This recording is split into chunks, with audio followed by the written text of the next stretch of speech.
zaina Washington Mizo News channel atangin chibai kan han bu masadu chawa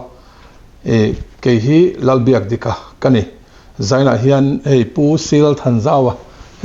khol du om tak mai kan na ya Mizoram atangin ani hi Greenland Higher Secondary School principal ani baka Mizoram Independent School Association an president ani hi chapchar kuta som ani Indiana mani loka kan manta chapchar kut atana local tura som ani voina hian income hona thatak mai kan nei tur hi kan lo em ole pu zau he kan lom khop mai saina kan ole ke pok lo me tin Mizoram school zirna hianin mun poimo tak mai ilo lu awang hian Mizoram school zirna chanchin te tin I hlo tin na thuruk te mo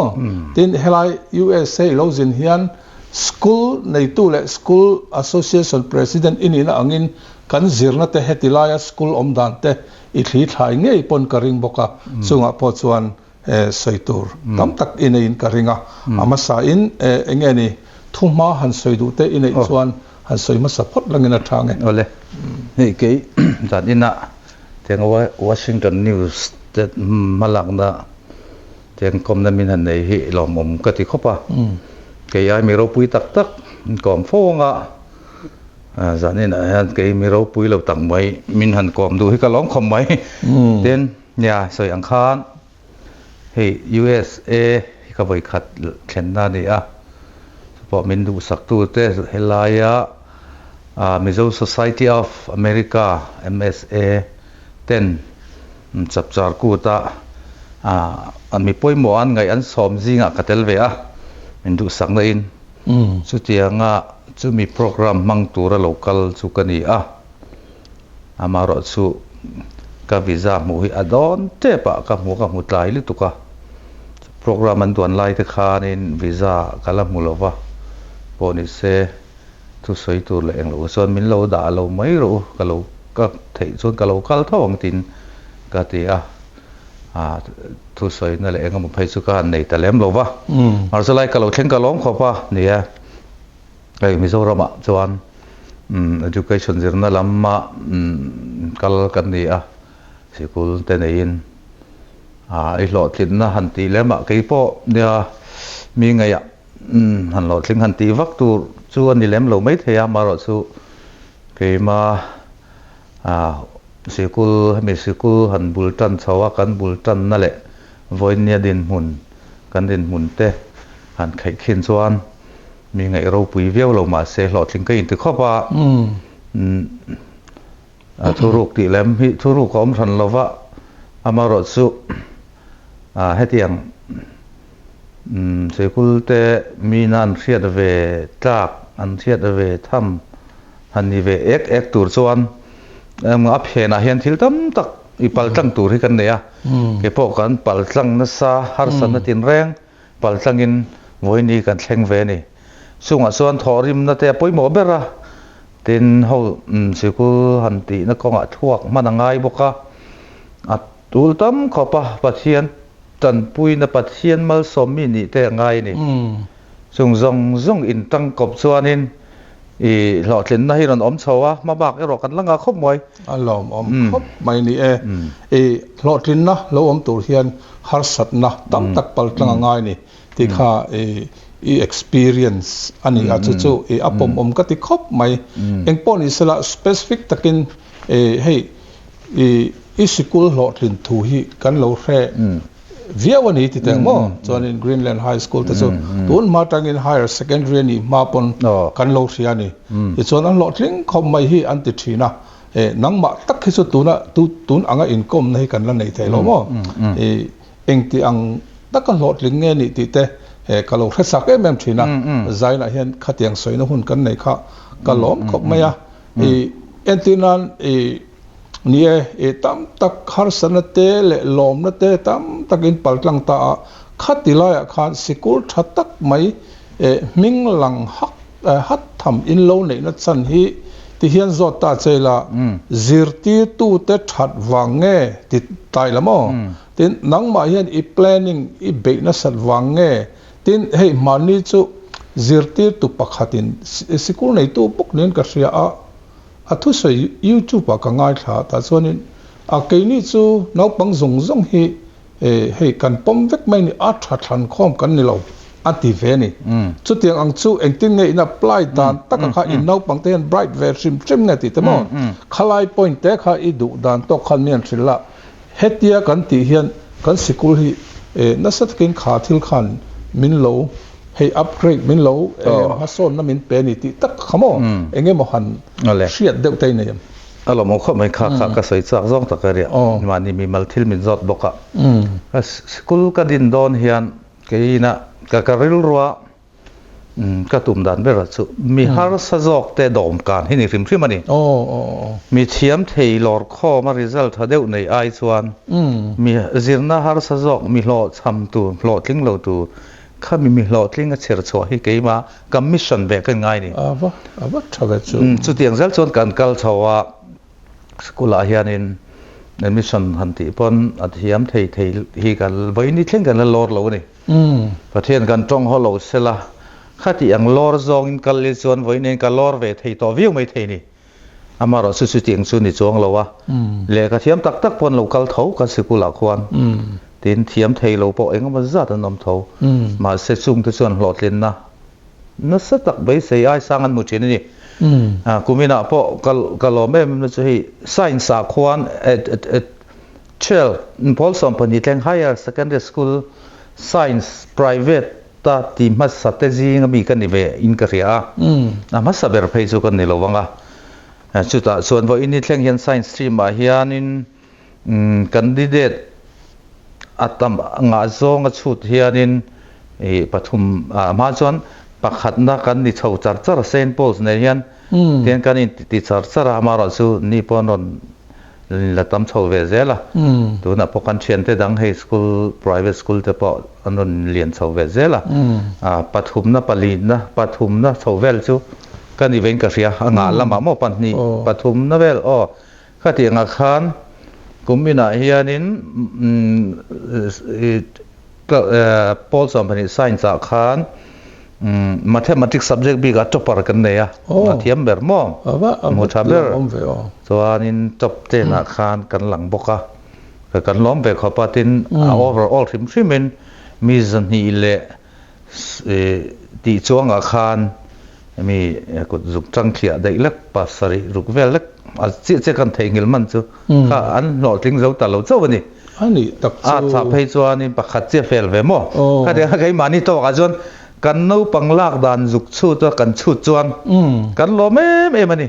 tin ka apa se po khan mun danga le ka tiam pa tur sa pa se ngot ni lo khalai tanga mul tanga har sa tak mai kan dom cha pa se an lom big em mani chu tiang alo om theina chan chu pakhat na chuan zirtir tu kan zirtir tu ten tei matakin an thokani sum hu nan chau ni lovin an hun zong an thei dan an theina sang ber sikul le no pangtan an pe a chu angte le ka te khin ber chu abinga sikul le tu principal ti football team ba ko chang deu hin kan ni a heta line up engkim mi planning siam thiam dan te ruam man na routine tangin khatiang zong set up team rank ka principal kuta oma sungang akal fule fulo the po chuan engma sen chen ngatin ka thebe a dik khopang khalai kha a tha ka tia nangin planning lo thiam taringot la izir tir tu te khan tai ma box si lo sela izi kha a lo tlin dana kha king bai thei ta mo a tha ka ti khop mai chu ta chon ro pui kan te chu a tha than khom kan ni loi ti kha a tha ka ti lut tu ka tam tak chuanin hei engeni midang kan dem ni lovin hei zirtir na kha a that an do wang khanin an sikul zirtir na that an du wang ai ma in hei engeni an sikul ming that na mo khami lai le hemi an business kha claimin an on tam dewem o ti thei tur khan mo anom thina amara chu tuna khan kan ngai thak kha ro pui ka te kan business ani rual khanin ram rong kan ball telani ti khamo chuti chuan pathian rong po kan ball tel nga zelani ti lai kha aro pui point atak mai ni in ka ria chuta chuan in again han soibel du te nem chulai chun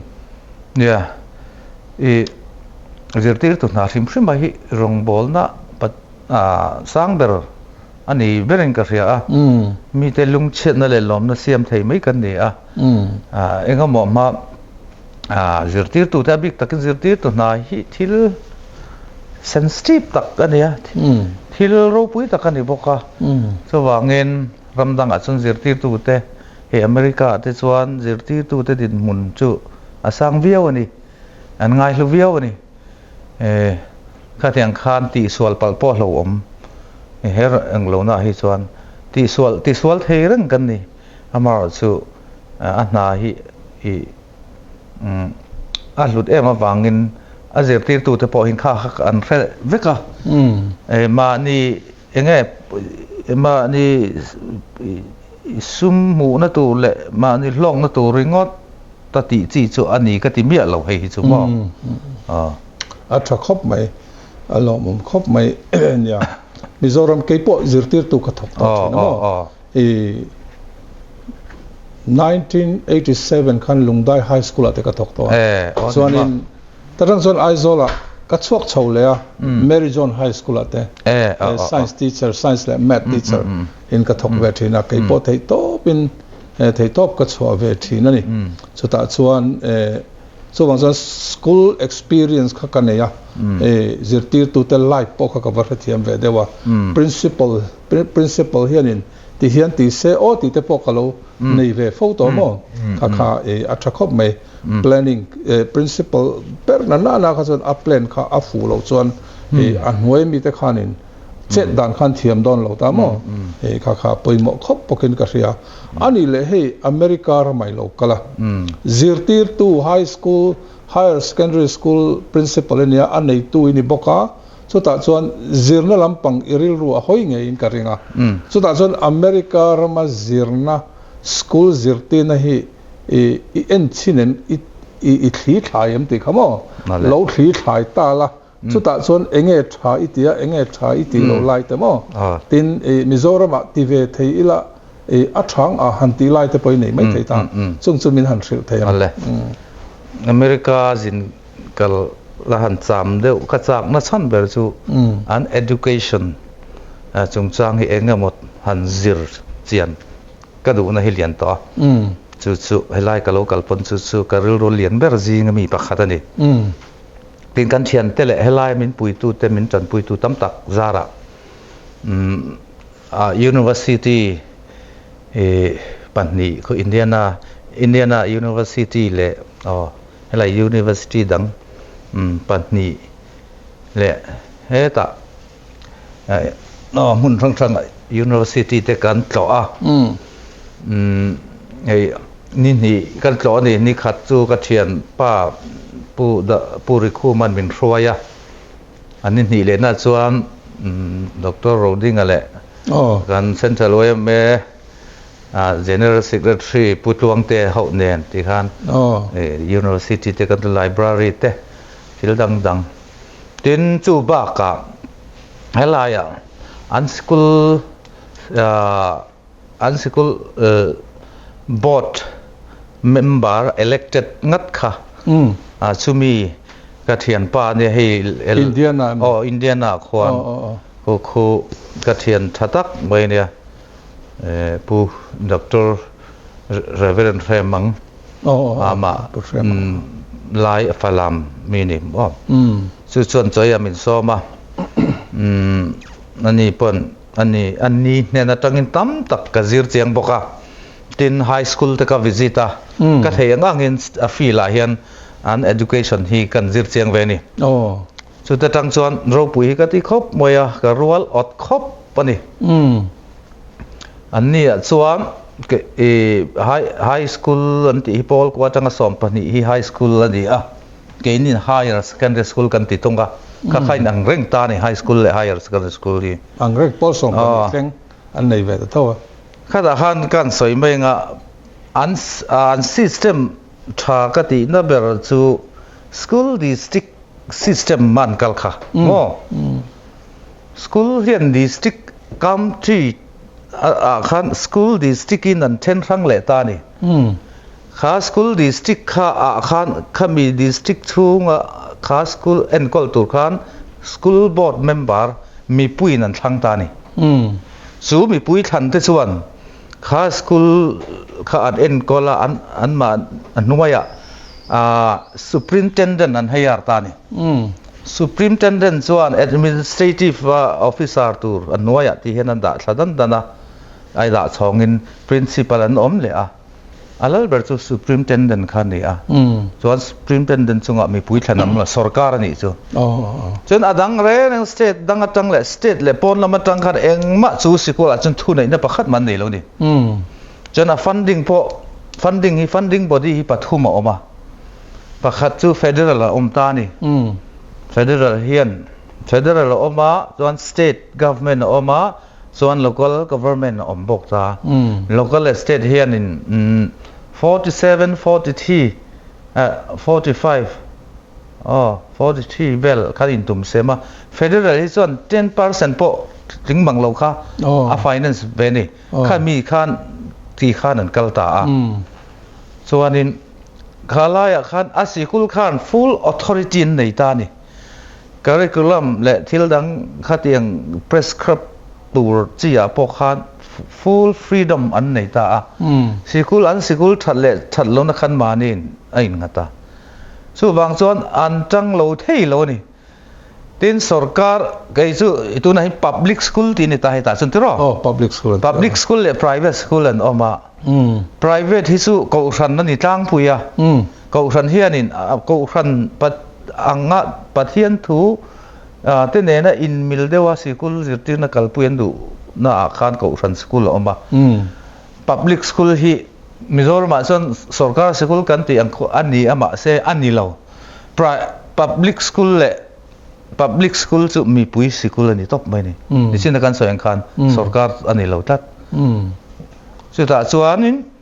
จะปังอาเวล 5% เวลที่ private school อาจจะนั่นกัลจบนี่เมล่าดังส่งสู่ public school อันกัลละ facilities แต่อัตเอ็มอันรำหัวสันนี่พวกข้างก็จะเอลทีส่วนนี้เจียเรามาเราส่วน school activities based learning อันว่านี่ส่วนโน้ปังค่ะexam pass ริงงดทัน pass ใบเชื่อเล็ดเชียร์บุร์บนนี่เราอันที่ยังอันที่ต่ำค่ะอันดับละเอ็มactivity และ practical อันนี้กันสดกันกัดลูกของเซงอันนี้ส่วนข้าข้านินโบตันอมตาทั้งตาข้านินให้ curriculum แต่ละอัน prescription ส่งค่ะอันจะไล่ตัวส่งค่ะอัน prescribe แต่เวกละข้านินสรการพวกขัน politics ตะก influence นะมั้ง politicize นะคะอันอมเทโลอังอิตินะอันนี้เทมีอะไรมิโซรัมส่วนอินดูสักทิลเขาอมเทโลได้เลยก็มิโซรัมอมเทียมhigh school กันที่อาเตจิรตีตู้จงจ้างอาเตสรการอินเทียมเจ็บเราใส่ส่วนอมเตเรงไงตัวมาจังเอามันในขาดจูการพูนการลุยนะคะนี่อาเทียมเลยอาฟิตอาอมตักละลว่าอาซีระมีเดวดูสักที่ละหลักค่ะอันตั้มเลยeducation โจ้เราว่าพ่อขัดยังค่ะที่ตั้มตักนี่ให้ฮิจูมีใส่การใส่ช่องไปโจ้นี่เสียอันนี้เลยสกุลจิรตีตัวอมลายค่ะtransfer เลยสิกซอยมั้งสรการนี่ติดชินแต่แรงไม่ค่ะสกุล education มิโซรัม education เช่นนั่นเป็นสุขะนี่ไหมอันนี้ตักสุทิ้งจ้างสกุลละให้ตาขบุยอมดูเวกกันเนี่ยขัดยัง transfer จงจ้างเบลตัว MLA เต้ข้างส่งค่ะอันนี้รอลง่ายทีนะส่วน education ที่อัดจอกบวยเวกันนี่ดิตักส่วนมั้งอันนี้ตักส่วนกันดู education ที่อักลพุ่งริงวัตสุอัดวิวมาสู่อั practical กันกัลพุยดานะยันทัลโลที่อมทีนี่อันนี้ตักส่วนสู่ตักสู่ให้ไล่ส่วนอมเมียเรานี่ทีนกันใส่เดี๋ยวเราพอย education อันดาพอยหมอเสียจู่พอยหมอเสียสู่ school district อมตานี่ school district ประคัดส่วนส่วนอันเดียนั้น elementary เอาออกมา middle เอามา high school แต่ละอมตานี่ข้ามี district ช่วง mi ring chen khan kha school a chau khan an kal theya tin chu school district ram le in mun aman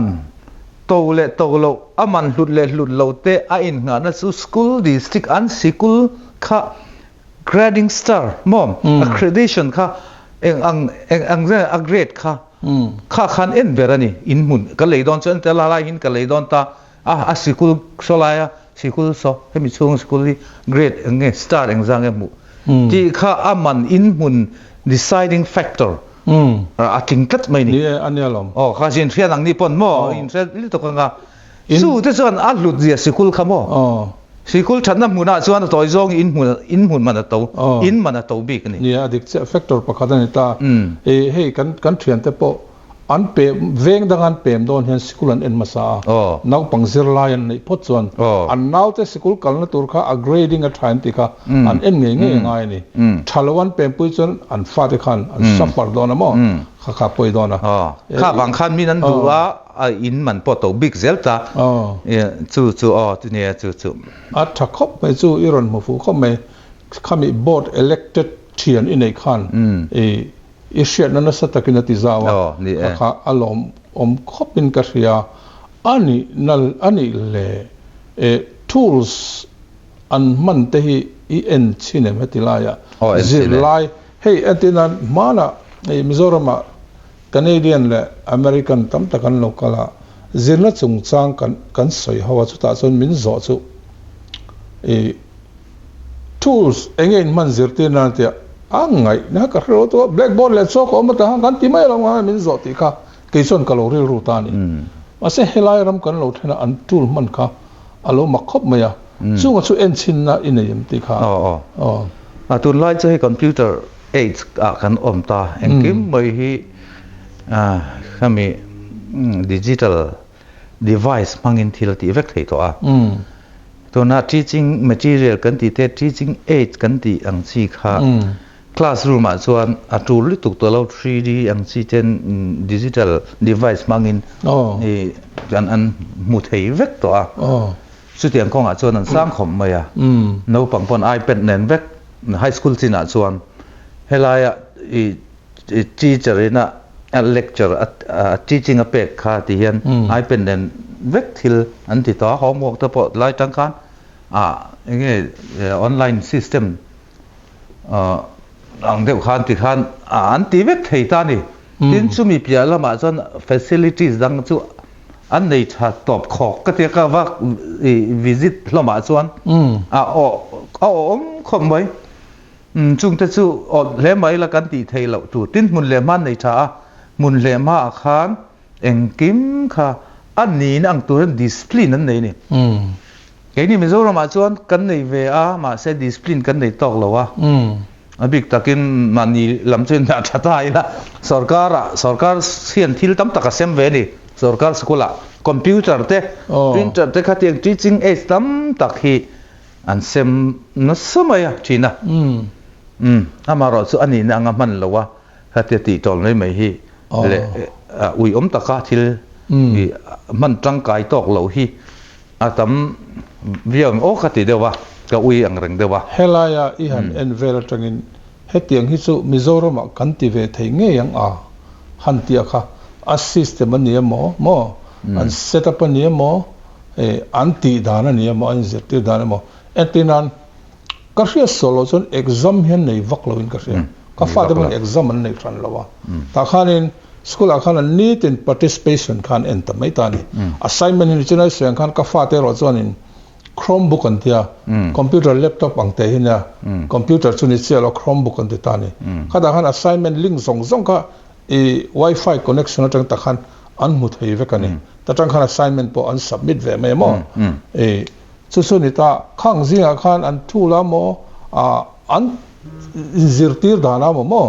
nisina board kan han soi angemo khatia khan Mizoram a hian hei chu ti vela kan thei veng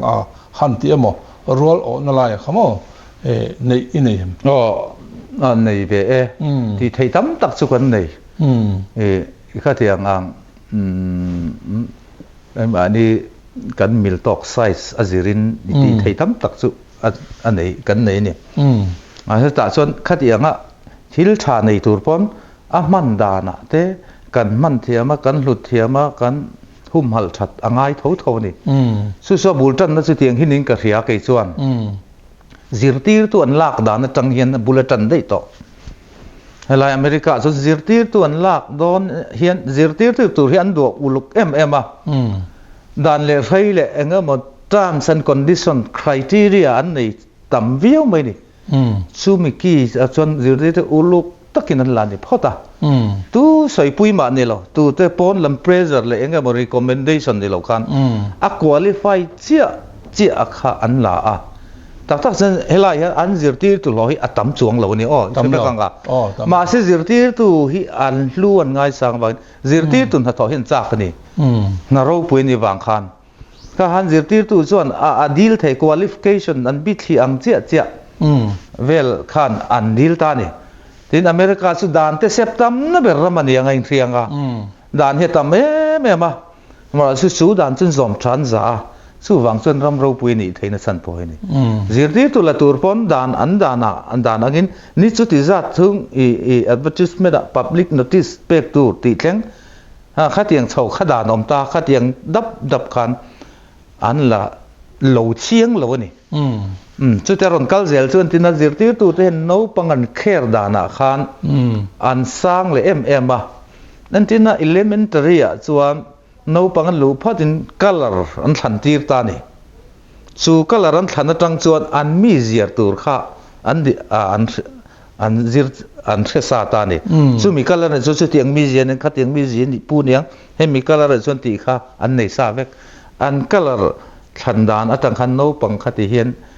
an mi zia mil khan en kol dan tura po rom man na an lo da thang thap mai thei ni an te sei tang jor ka hriat so pakha chu ka fanu hi school lu khan helai high school lu khan audition program an nei thu kha an ril ve a hey zai thiam tur chi zai lama in promote thei tur chi te pokha kha an lo hret thei ta ni audition du in omeman ti ta ava try ve ta chon zai lama enga mo chen local ve thei ta mo nau pang talent tu nai soi ang khan an color atang ba ka khanin he enga ni an talent tur kha an zon chu sak thei ta ni mo chu tiang anga chu mizoram a hian khalam hoi kha sikula hian a om theiam sarkar na malak sarkari na malak na mo te mo ei jo sikula zira ri ve ya ke mizoram atelam ke chu school atelam hi ka nei lo wa high school chin chau ka nei kan elementary zir na bi ga khwa na big takin hemi private school private english medium school ho hi kan soi do big so hi an tha kho pin ka femaya a zir tir na ngor le hemi no pang kai roi dan le hangor chan lang na kong a chuan ramdang hi tu ro om chuang mi lo ni amaro chu mi heng ram chang ka nga chuan an khere mam chu no pangte yan no pangte mi zemela I purit siam lo pressure pek lo te sikul hinu aman ti tu na turin ti te khang lang ang zong khan an ni hian an ram chang so an kalpui na sa a ke ni a hian kan mi zo te chu hei kan angin hetiang hi nam chang kang te ne na tak nam pui te ne na khai khin chuan kan la phak lo na sa a henga hian ati chi vengem ti ro thil pakhat omanin ka ria a ten no pang hian ka mu dan chuan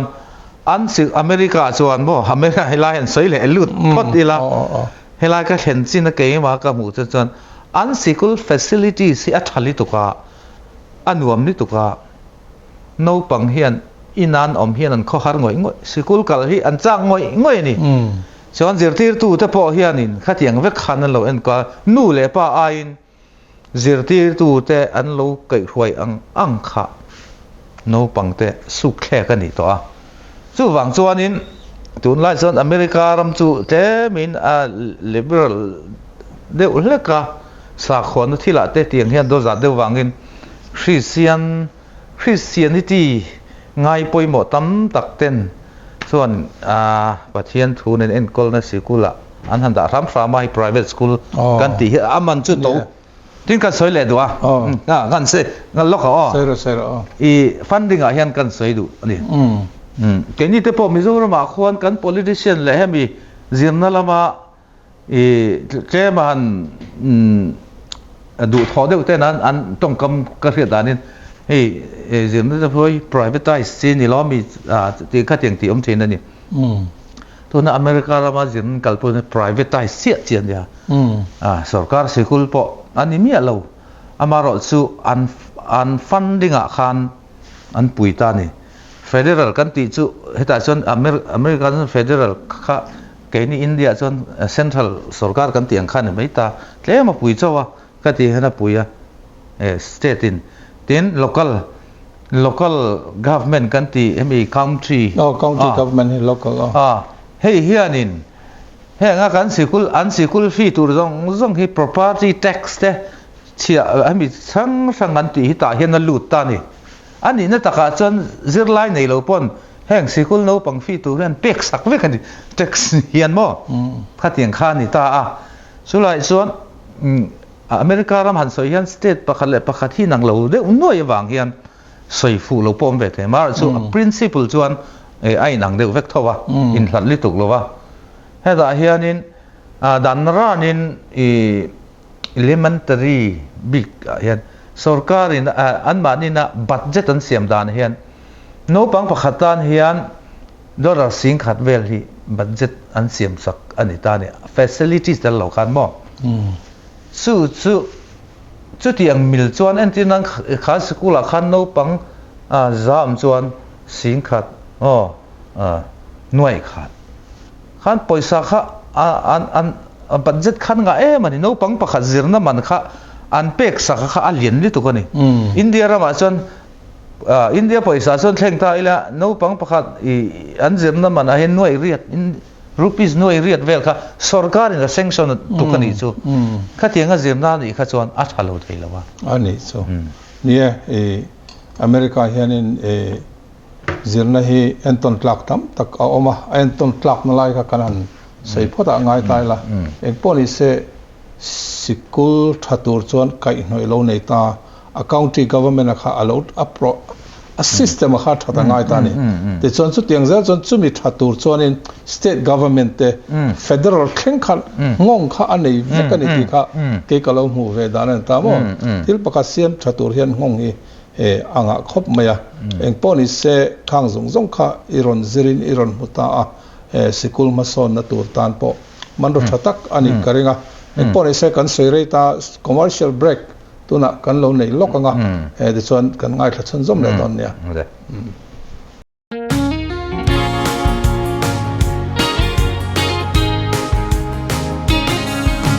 remedy kwal bu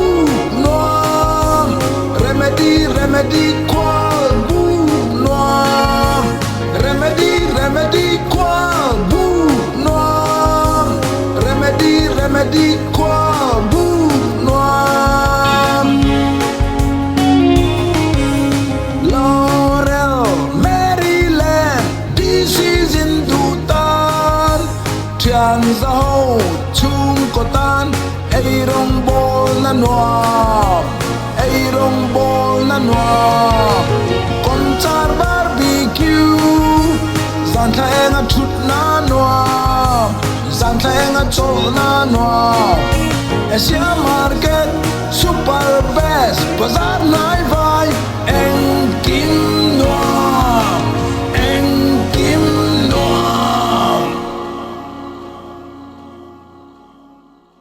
ZD Heating and Cooling LLC hi sarkara license insured le bonded ania commercial le residential na anthok theive a tin ani hian khol sesiam repairing baka building thara installation tepo anti theibok kani tin free estimate an pe a warranty an pek tel baka financing anti tel theiboka ZD Heating and Cooling chetiang du tan chuan www.zdheatandcool.com hian en fia thenia tin phone number 317-658-5253 hian engtiglai po in biak po theireng an ni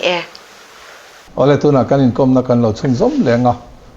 angai thak anuam ka ti khop maya abeng war thak po katia thu soite experience te tin Mizoram ta na I thanem ngai na te khangkha angai nom katia engpo ni se heng ho zong siam thatur hianin hei engeni mason tur hianin kai noi ni chena kan soyang khanin anei vezel ta ni chunga chuan hei engeni ni chena kan hanti ti ang khanin entinan Mizoram chu athat lo na lai te mo kan han Thailand khan hei cheta vekamo ti ta kha ol ve ta viaw mo khatiang zong khanin engeni emo nangma ve zong emo sikul din tu nei tu ni ba ka Mizoram Independent hey enge school association president ini na atang angin mo sikul chungcha ingai to na atanga angong tel tele rilro veite inai kha min han thil langin alomom khopang le pakhat na chuan ya school education big saita ila kan sarkar hoi tu te tuna kan education minister puchan te ya ei pei chu education na hen atang via o thei to ba chhuat tak zet nin ka ria ten cái ni private school te po hi sarkari na engma sum azuk sen ngai lowa no pangtam tak lo en kol chuak tu te kha kan ya ni chena kan soita ka khan hela US a chuan no pang pakhatin pol pakhat a son don a senja chu dollar sing khat a sanction topani chu po chu a thil dang da thatai la facility le thil dang da dollar sing khat chu India chu nuai riat le ti ni no pang pakhata na sen chu khatia khane Mizoram chuan private school khli ti khan sarkarin engma aseng lowa sum seng loma se Mizo education tam tak Mizo no pang tam tak thiam na sang jok kan lang chawani khatia nga khanin thil tam tak a thalai ome thalo lai om bai sarkar school te po ke ka soi chami lo sarkar zirti tu te qualify thatak tak thiam tak tak ten thanem ngai tak tak te poni amaro su kan system hi awang hian kong ro su jok ta ni sarkar school administration a chuan ni che entinan kan head of institution hian power an nei cheli tu an nuaya thok te hi action lak thei dan nei manglo ni ke ni private a chuan ani he US a poni tho chu an thok tu te kha an du chuan nak tu ga local to su ti thleng ban thei khan ni ve kan din khati anga head of institution in a power thatak an nei lo na hmuna chuan thil thatakin akal akha at ka rol mo khom bai thanem ngai rol te han thok viu don in pani kha dong da de om chuan chu chan an hnuk chele thin da a dei rei thin lo ni khalai taka kha siam rem ngai a system matanga siam rem ngai chu po a system ti au lo hian atak taka zira atak taka en china kal ngai ni chuan a do le pani na chuan zirna lam ni lo thila ni hei Mizo te kan tha khopin ka ria ru le thil ngai to na te nge ala puitling kan ti don nge tuang tam hei America te po dumi tam takan lokala atuna ka sayang education ron sai hisu an om vak lo in ka ria om lo hei ngai nom lo mai thei na ngin kan vei zo ka ria tit politics hila te Mizoram America chom lo Mizoram atanghen kan thil soi reng te Mizoram chan chin le Mizo thil a chelai piang kan tlang a pui vaka a thalai soi si lovin Mizoram hu ve lem lo amaro chu Mizo thu le la ina a fan phak si entinan kan bar maram kan sin una kan lai una community le mundang India rama po ni se state dang heng te lo nga hen Mizoram hi chevek thil cheli tuk soina ni kan politician jong hi corrupt vek sarkar na thok ei ru vek khati ang ram om anga hian min ron mu hi turi poi katia tak son thalai soi dul tam ve nia Mizoram a hian India ram state jinga a chuan om tak thil midang in nei lo tam tak hi kan dei ni ei ruk na po om lo ka ti mi lo tam pon yang su mun dang ai chuan mun dang a po tam a khalai reng ko tapak in pu chiat in ton vel hi a platform kom se ka ti heng America tanga ron tang ak vak vak te poi a thai mo ka ti dewa mo asan su kan image mizo image kha khan angong kha zau si a impact kha zau lu tuk kan zu focus lai se ta party te pon ni mai thei tu te pon ni mai thei line mizo rama mizo cheng te chu 1 million vel chau kan ni mar su kan thu le line fan zong 2 million vel chuang zet hi ani vel si a anya lam zai thiam chu athan na lama sun zai thiam te kan in tom veka mizoram zai thiam te chu hedaya mun danga zo na thak zong te zai thiam idol ani vek chu ti rolin mun danga henga lai le mizoram om velo zai thiam to mizo mi pui zong kan idol khati zong kha chon kan lian veu si amara su thil dang tam taka hian kan mizoram atanga a chuan om lai a thalai mi chuan om te khatiang tam tak kan nei de soi chuak tam beng om yang a chelai rong rin pu lui eng kim chevek ka in soi vak te hi a thatok lo ka ti de de kan ve de mai ani khopasin lai hi eng poni sen ya a soi dan hi kan thiam hi ngai ta a thalo lai he soi kan han tum na khanin he thil zong kha cheta vek lak om lo anga ngai mai thei thanin om ve the he chu kan political system wang te po ani ve pakhat mai the ti te ka ngai to a an tran na lu tuk lama mo khatiang khanin mani opponent te an soidana te khan film khur te po anga in karinga he system khairon soya he mani lok khan berili te kan interview mo khami chumpo khan ka soya America ram ro pui nai kan mu thai a hen ro pui lang lo lama hen ro pui chu system che khani school board system te mo sarkar administrative system te mo hey in nei to pa po he plumber ni ta plumbing system te a in phum ro hi a ro pui lu to kani kan mu alanga hi chu claim te zo kani ta so cha poi mo ka ti khop mai school po entenan school kha siam thatur chon ngong kha anei ta cheu ta in school a system pum kha ngai to ngai thla ta ni chu chon ngong tala chu kan political system che kha awang ngong le ta ni khang kan campaign dan te kan Christianity te thing te point te mo chu anita I soi tha ka ti khop lai kha kan sei le la ko system ti lai ta ki kan politician te hian ya system ti an sei ve fo wa politician te non sei tur chu policy ni ama system hi sei phatur ni lo trim ma system kan chu technical system hi ni dei to a antina America zuan policy chu da thang a system hi a thalli tu kani America hi chia latam beraning karinga mi pakhat hi mi zong hi sarkar ta na thok vek alak thei zong ala sor fe nu claim te chi hi ami melin changani chu ti chung chuan in ala thalli tuk thei ni mo mi pakhat hian America ram sarkar ta na ahna tho sakai atam li tuk eng ma hi thoni nom lo tukani ha antir nan voi ni te po New York kan kalta hei pure maten min thwan nu pa in nan na zong kal sai min thwa ka lom khop maya na hian leilon te kan han pal tlang don a ani lo le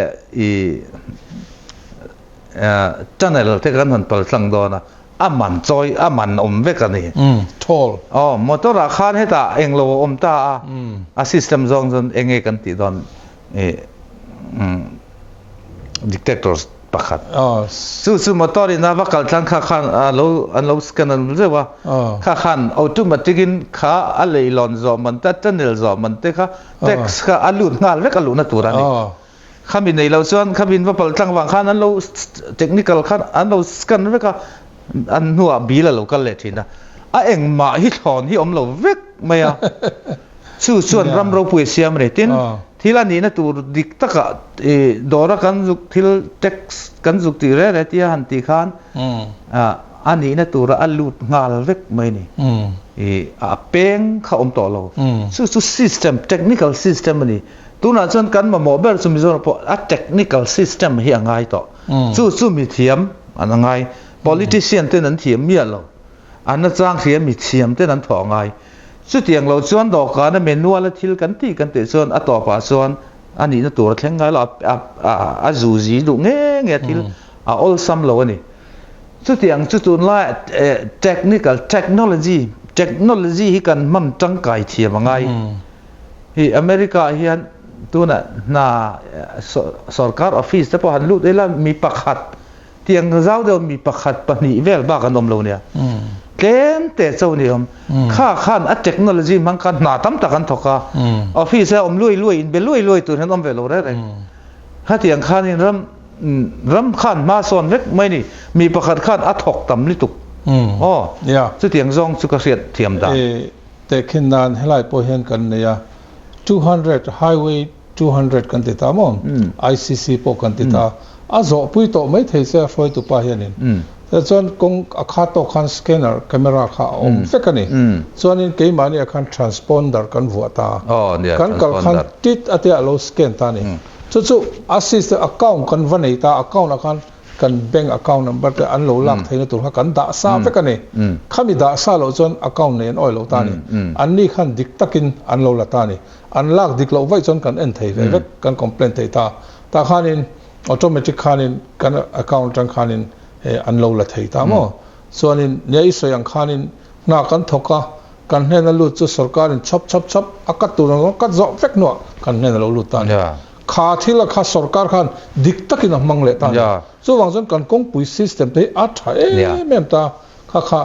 ตินทิล school facility ตัวสุดเดียงเท่าส่วนนี้ตานี่มั้งข้าสกัดขันมีปุยตานะมันเลนะข้าเราปุยเมื่อมันนี่ข้าอารมณ์มันครบไม่ขัดแย้งกันสกัดซุ่มเร่อจุด public ตาสกัดที่ตั้มตะกัดอันลูปโป้เลยข้าสกัดมีปุยรงอรอนบอลเล็ดเตะอเมริกาจนมีเรทเทียนรวมครบมีเรทเทียนดวดเสียเตะข้าตาขันมั้งกัน president ป้าอังที่กันพเวกกันตัวน่ะฟิเซลน่ะชัดนาไอ้พอจนเองหาพอทอร์เซโฮซาเบอร์อังกันอดเหลวเร่งอ่ะมาสุดน่ะทอกเวกเท่าตัวเฮียนสกัดเฮียนอเมริกาซึ่งเป็นอาเซียนมาดิเฮ้ยสุโฮซาเดียวตัวที่ไม่มีก็กวนไม่ตัวเฮียนน้ำเหลวถกไงตัวเรียนเสียมันนี่นั่นเรียนเปียงขันป่วยไหมอันหาไม่อันหาไม่ค่ะอันนี้ตาตัวไหนสวยอ่ะซึ่งว่าจังก็กลัวเรื่องขันนี่เราอันเราแต่เขาตีดิกเราส่งเอ็นเฟกตัวจนเสียมช้าเตียงขันมั้งอันนั้นเราไม่ให้เรารำเนี่ยที่อย่างอเมริกาที่ยังวังเราปุยตีที่จิรนัดจิรังสังกัดจิรทำออกมาหันเอ็นไม่ละมี residential area กันที่ state ที่หันเอ็นนี่ละเราปุยนักกันเตะด้านในหนังเรา building ช่องสันเลยที่ยังกดแชร์รุ่นละมาสู่จวนอเมริกาเราจะคอยไล่รำทิ้งตั้งขั้วอักลังเวลกันดีมาเสตาขันเราปุยในภูมิเด็กกันนี่มิตินินนั่นต่อจากอันมานี่พวกอินอันเลยเทเวกอาบาอินง้อปอยสันเองไงเราอันทอจังรุลตูรินโลนไฟแนนซ์อันเลยเทเวกจุดเตียงอันเลยจอตอกเวกส่วนอินฮีอันดินเวกะอินฮีมานี่ดูด้วยสักเทียนเลยอินมุนรำกันไอเดียมานี่สักงดเทียพอนเลยว่าอาศัตุพอลันต้องมานี่นังจูอินดูมาอินก็ดูตาก็อินก็สักตัวเรานังจนซุ่มมีไงตัวอาศัตุเต็นหนสังเตียงเดียวกันเนี่ยกันดูด้านดีไซน์พอกันดูกันทั้งเทลข้าเลยข้าน่ะ proof design ออกตามว่าข้าเตียงข้าไอเอเรียจะกันไอหนังเราproof อังค่า option ปนิปัทุมเรามองที่ข้าเนี่ยเต็น building ซ่งฮีก็นี่ก็ใส่เทียมด้านจูพอให้เตียง residential ที่บีกันว่าอาจจะจุดเต็มเลยที่ตาตั้มโซ่ permanent building ประคันบ่มลงจู่ๆ concrete เลย steel structure เอาเราว่าเกณฑ์อินเดียsome type กันเตียงเวกนี่อ๋ออินสองพอฮีชิงเนี่ยนะที่เวกตัวบ่อยเฮ้ยเฮงแต่พอฮีอาเซียตลักก็ที่เข้าป่ะอาชาก็ที่เข้าบ่อยทิ้งประคันเลยส่วน social record อันวันน่าเห็นมีสิ่งวงใช้นี่เฮ้ยเห็นทิลตีส่วนเรามา social record เห็นอัจฉริยะทิลงี้กันว่าด่านบทเชื่อถือจะต่อปะนับหมู่เมียไทยลงนั่นแข่งสู้โจมไทยเฮลัยฮี a tha ka tia tin khalam su da thata ila su thil poimo ber chu dan hi kan nei vek engram pon dan he tam tu ma se law enforcement hi kan thuam that ma sak ber ngai su America a lo tin ning ka ria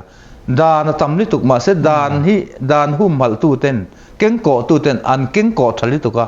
mitin hi dan za lo thei lo in an om vek tin a thu khima mi pui hrim hian dan an za vek min om dan min mutun om pon om lo pon kha thi sena than man to ni chu ram ro pui tak lo ni thei tura factor pakhat nin ka ria tun ma chuanin sa phi an thabik fiaw hen ka lo ngai thina mo ma se an wa tu son ni vek big chong lawa ngati nge an that em dan hian zon that em kan ti chon America chon dan an ken ko dan hi a tha em ta ngai dam na om lo no one is above the law tu ma dan chung aleng an om lo kan president chok phian mo chu wang zon kha kan zom thata ngai ni kha chu e dan kan lo bo che chon police a case kan lo ne chon background history chalo de record om ta ni so wang en mi na poimo antinan federal office office poimo taka mi tho don chuan background screening an ta background check and check ko kan history jong ka address khoi nga kom to in case ka nei to mo an en facta khata thok tlak kan ni la ni ka khata chang khan an ta ni thiam na qualify mai po khan ni lo chon khata khan kan background kha kan clean kha ngai ta mo chung ang ta chu helai ta tin America ram hi founding father an tia alodin tu te dan loziak tu te constitution loziak tu te anwan pathian thu takem e rinna kan rinna nen hianin ain mil thalu tu ka kan poisa po in God we trust ten lo tita chuanin biakina in khoma sikula ikala sarkar officer ikalemo handicap tan parking an lo da zela mo a Christian ka tilu tu ka e keini mizoro han kan ngai to thina kan omlai point handicap ku to lei chamte all sam taka an loi len vena turkha kam pumang lo ni biakina wheelchair in non ti don ta se harlat keini azon ati dan turkha an roman vek an pak na tur te mo chulai chu keini Christian ram khian kan ento na ngai ve lomi system kan an soi ta ka son mo ti te khleng khan ka ngai to kanin kom na chon ka ngai to ani kalong antinan nam puizia hi angai sa nom ka dia tuna America po hian hi ama American kan ti big te chon oma ma se khovel mun ti na tanga mi chiap lap mi noi nung tak in kan bol kho ma ti hian pem ram kan ya pem hata so hey mi dum te thlengin le heng Mexico tanga tia mi sang ron lun ru te den ti hian oma helaya an ama allow in tek in nei tu te mayang American ziding ho hian khang ho hi an endan hi musit le anin om le khatiang khan an ti lo reng mai ni phalan ni lo kha tin an ni hian an polite in ti hian an lo en am hangai tak hian an en ka ti maya tin zirtlak ka ti chu Americans sab ho a upachin ti mai teng a upachin hian an ram hian mangai tak ani an ram an hai thil thalo hin du lo renga an thenoma po hin thil thalo dan bo chedew an om chuan police an phone mai zel an mita hian an mit mim an tur lo an hua piang thil dik lo chu khang ho khan an ram mangai bangin thu nei tu te ne nan report zunga khanin thil sual poi ti lei thelo khang aveng tlat ni khang khan kha a call all some number here mo 911 kan ti ta ni 911 kan call chon hello 911 what's your emergency anon ti ta ni enge boi nai ni hel chung changa dam do in emergency pan ka ngai nge som mang ka tok nge in chunga domestic violence om nge zone hal ta kan report a reivak lon lo thleng mai ni dam lo ni chon ambulance nen ron kal ta mo kha sarkar in min opdan anti dan thata ni khang te po ho kan tax satanga kal te khatam ta khom ta mo fan khamo ha de khan a toy zon khai khom la mi puin kan tho lo atangin sarkar tan tax kan an chu tam takin chunga sumi mang chon sarkar mi puite him na le athil amma mo zong zong rong bol le theini chu chon ram chang kang a siam te moyang sumang kan thong ang kha mi malin akta ila ti ta ila sarkar eng malu lo chuan kan chang kang chuang lo nga kan poisa po lu chuang lo wa ke ma khan nei ta thur ri motila e khang ram khan ma son ta lo ni mo sonin e kasira boina tele khang khanin minti boi tho tho ta ni chu wang son helai ram chu